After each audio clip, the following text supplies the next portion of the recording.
Whether it's your first time here or you're a regular here at Mr. Super Oz, I just want to thank you for tuning in to the channel. It exists because I, Oz, from the channel Mr. Super Oz, I wrote a 68-page graphic novel called Everlasting Survivors. Volume 1 is called All Day Long. If you follow the link in the description of this video, you can get yourself hats, shirts, posters, all kinds of fun things. But most importantly, you can get the story itself. And the more people that pick up the story, the greater the chances are that there can be continued adventures with these heroes. Thank you. After that open rolls, enjoy the video. If you could, give it a like. Subscribe if you haven't already. Leave a comment. Enjoy.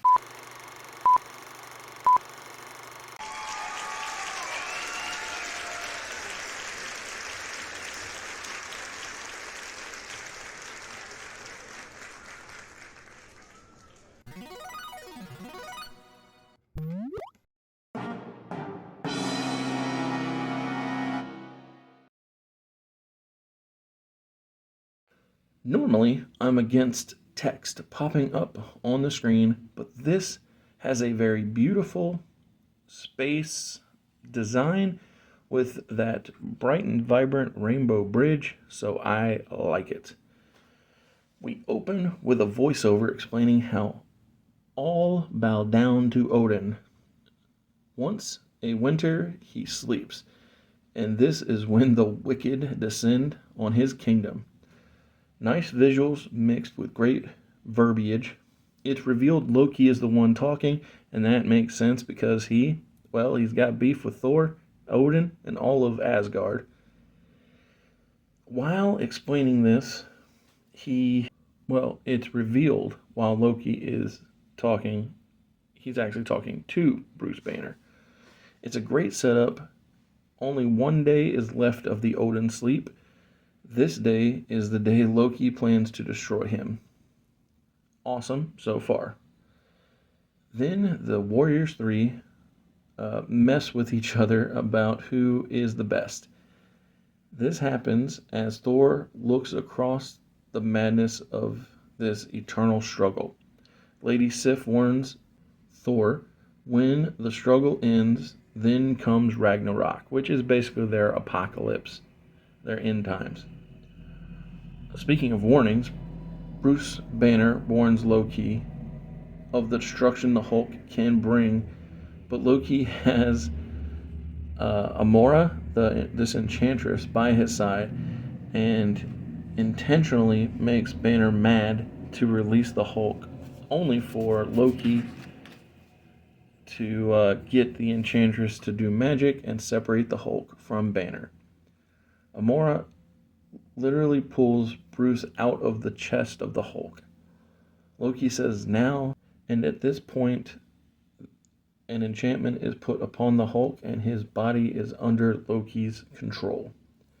The Warriors 3 are on lookout and believe that the Hulk is just another troll attempting to come at Asgard, until they realize that this is no troll, and this Loki-controlled Hulk takes out all of an Asgard army with very little effort.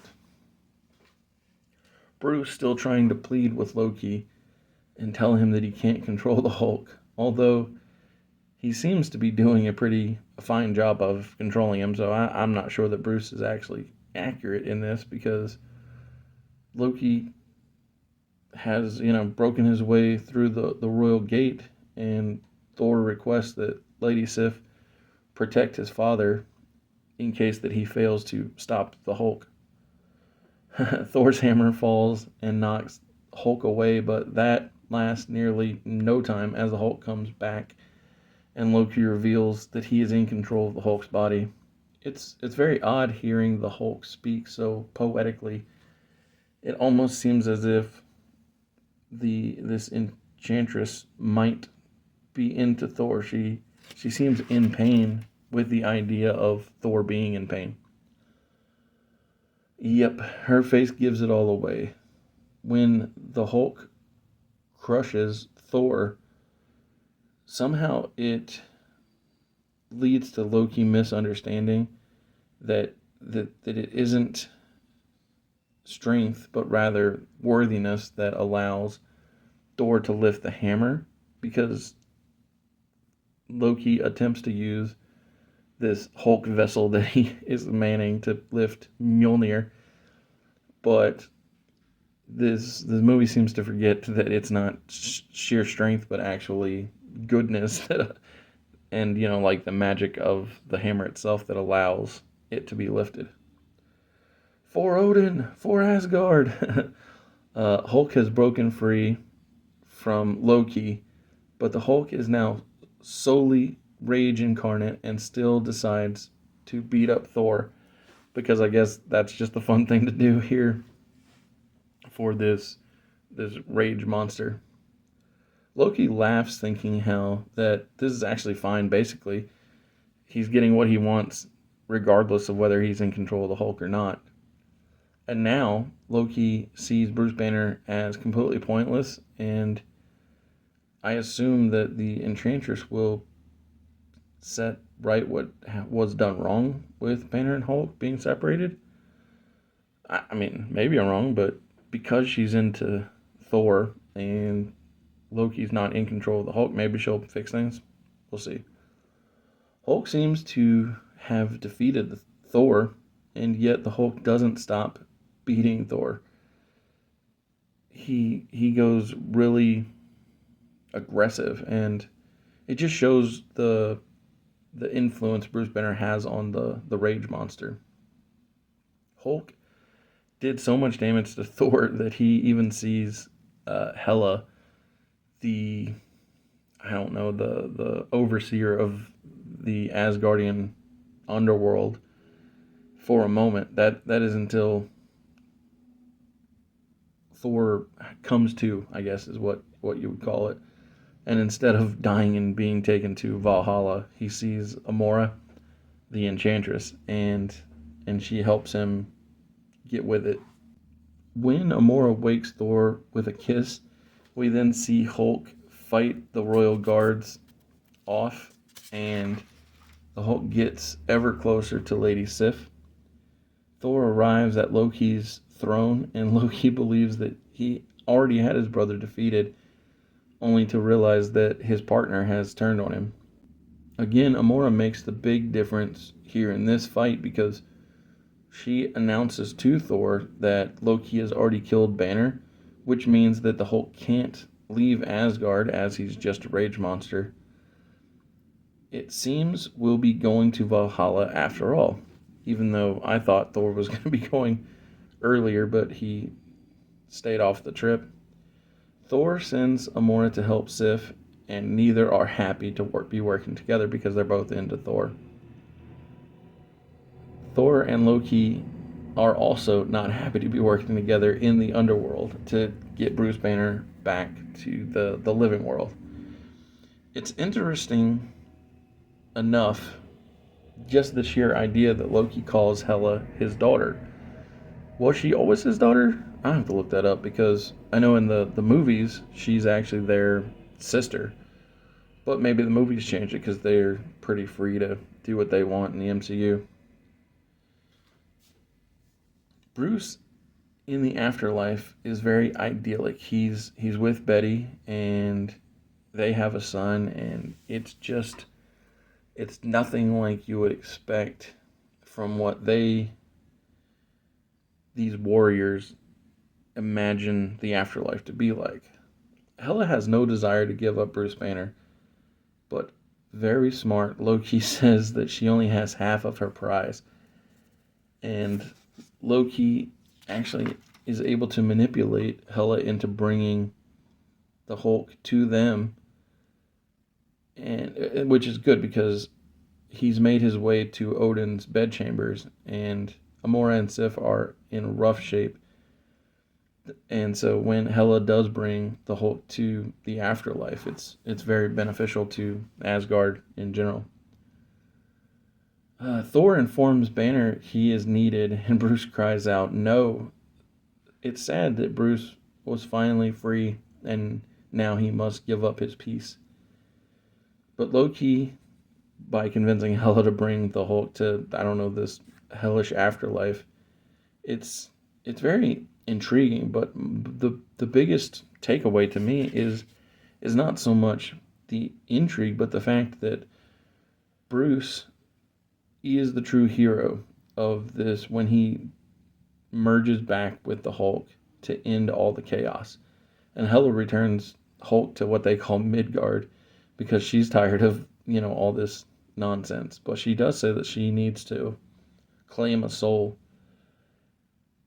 And with that, Loki stays in Valhalla. It's a very good 4 out of 5 film. When Odin wakes up, he's happy to see that Asgard stands, and Odin honors Bruce Banner, and we end with that classic TV Incredible Hulk trope where Bruce is walking down the road, trying to find peace, which is interesting due to the fact that he had already had it and he had to give it up. So good job, Bruce Banner, and good job, team, making a good 45-minute film where you stay on track and do good work. Hulk versus Wolverine from 2009 ran 23 minutes. We open with the all too familiar Wolverine, "I'm the best at what I do" quote. He is down, he's bleeding and broken, screaming out in pain from putting himself back together. Enter the Hulk, and then the opening credits play. After the credits, we rewind 4 hours in the past on a helicopter. A young military kid is escorting Wolverine to an officer on the ground. The Canadian officer says they think the U.S. government is covering something up. Somehow, they know it is the Hulk, while also saying stuff is being hidden. This is kind of odd to me. And in a new aircraft, Wolverine is dropped out near where the Hulk is presumed to be.